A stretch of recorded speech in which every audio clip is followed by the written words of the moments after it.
जय माता की, जय भोले। जय भोले, जय माता की। आप लोग दो भंडारों के तो वीडियो देख चुके हैं और तीसरे भंडारे के विषय में भी काफ़ी कुछ मैंने वर्णन किया है। तीसरे भंडारे में एक तो जैसे कि मैंने कहा कि ऐश्वर्य माने इतना कि बाहर भी टेंट, अंदर पूरा पंडाल और चप्पलें सब बाहर उतरवाई। मतलब बहुत सी रुकावटों को उन्होंने तीसरे भंडारे पे लागू किया। और तीसरे भंडारे में मैंने यह भी बताया कि माँ पहले तो थोड़ी देर खड़े होकर नृत्य की, उसके पश्चात वे पूरा नृत्य बैठ के की। यह भी तीनों भंडारों में, तीनों ही नृत्यों में बहुत परिवर्तन। पहले में तेज, दूसरे में चंचलता, एक बालपन, और तीसरे में माँ जैसे थक के या किसी दबाव या किसी उसके कारण बैठ गई, जिसका मुझे बाद में बहुत दुख भी लगा।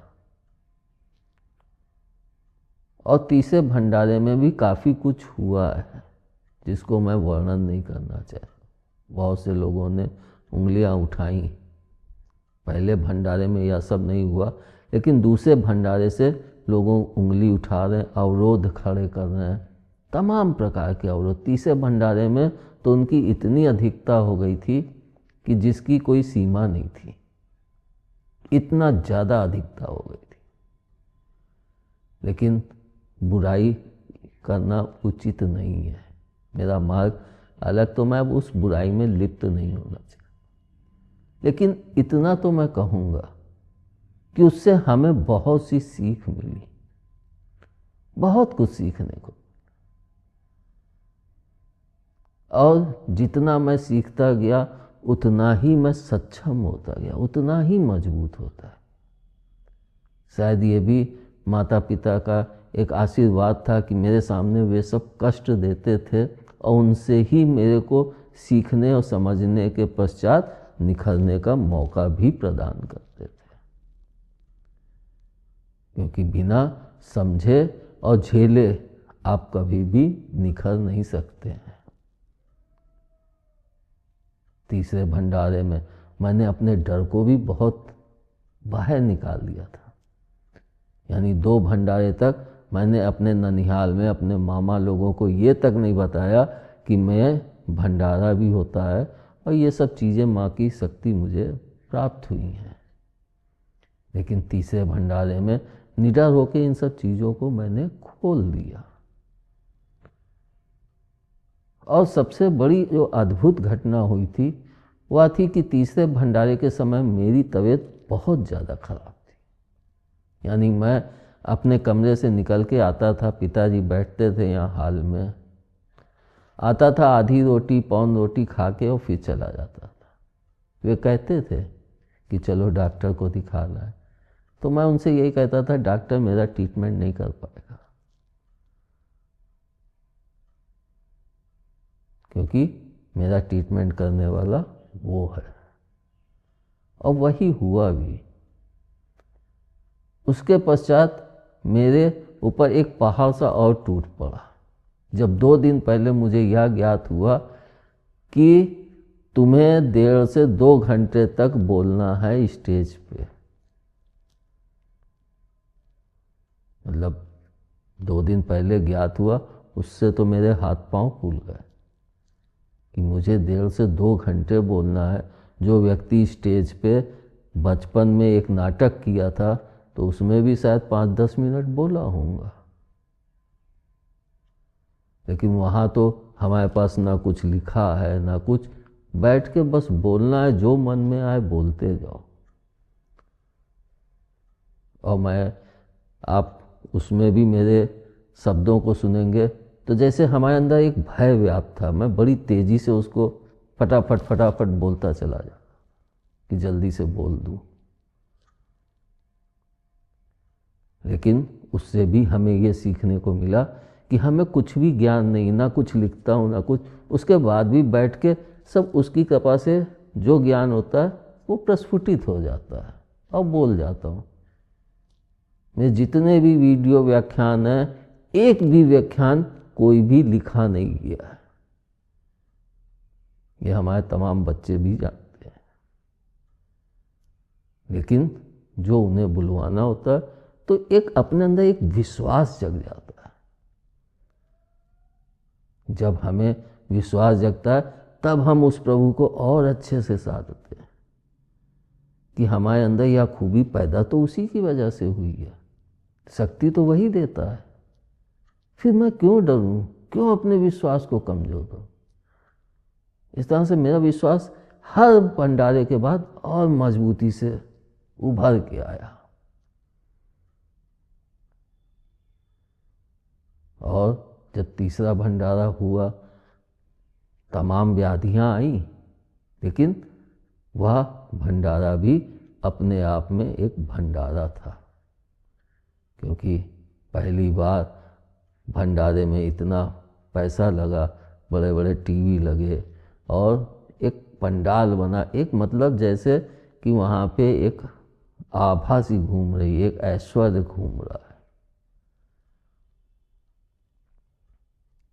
उसके पश्चात ही मेरे आगे का सफ़र आरंभ हो चुका था।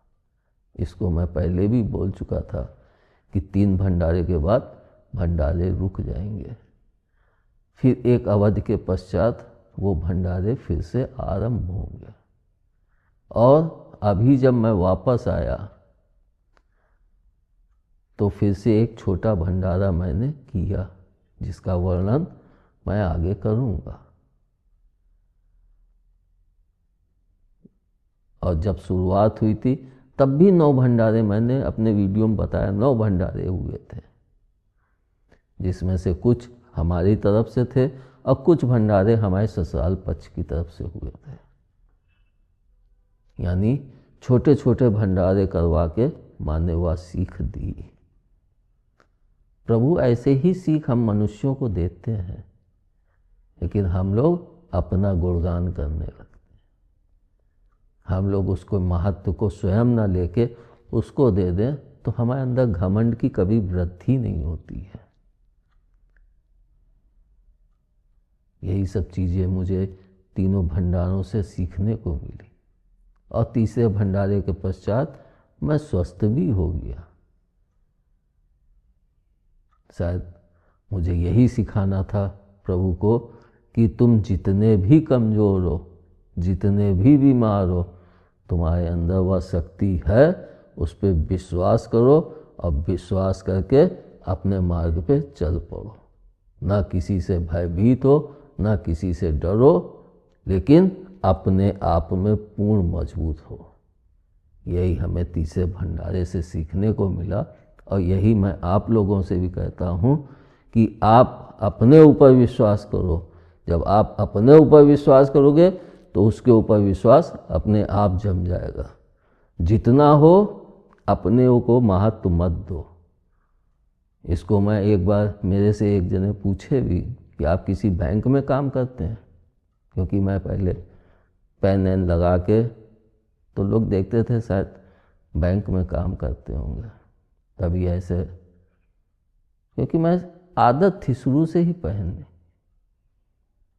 तब मैं एक नहीं मैं बैंक में काम और करता भी नहीं था।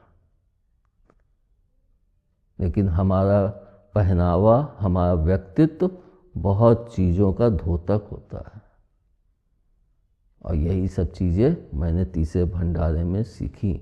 और तब सीख के मैं इतने लंबे सफ़र को, जो मैं को तमाम कष्ट दुख, फिर 5 साल के लिए मैं घर से बाहर गया, वहाँ कैसे झेला, कैसे वो हुआ, तो बहुत कुछ सिखाया।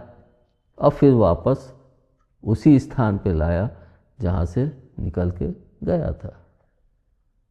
ठीक वैसे ही जैसे राम जी अयोध्या से गए और वापस अयोध्या ही आए, उसी तरह से मैं लाल बंगले से गया और वापस फिर लाल बंगले में ही आया। अब आगे प्रभु की जो इच्छा हो वहाँ के लिए भी मैं तैयार हूँ।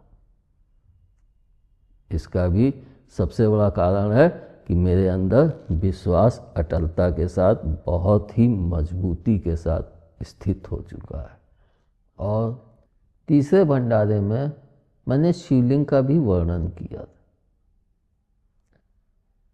और वह पहली बार मैंने स्टेज पे वर्णन किया। ओम का भी वर्णन किया, जिनको मैंने आप लोगों को वीडियो में बताया भी है। प्रथम बार मेरे मुख से उद्बोधन तीसरे भंडारे में ही हुआ था, और उसके पश्चात माँ भी शिवलिंग को सर पे रख के ही नाची थी। वह भी अद्भुत दृश्य था। और जो मैंने आपसे बताया है कि मेरे को हुआ कि 1.5-2 घंटे बोलना है, और मैं 1.5 घंटे के लगभग बोला हूँ, लेकिन उसमें शायद कुछ बातें दोबारा रिपीट भी हो गई, क्योंकि वह मेरा पहला अनुभव था।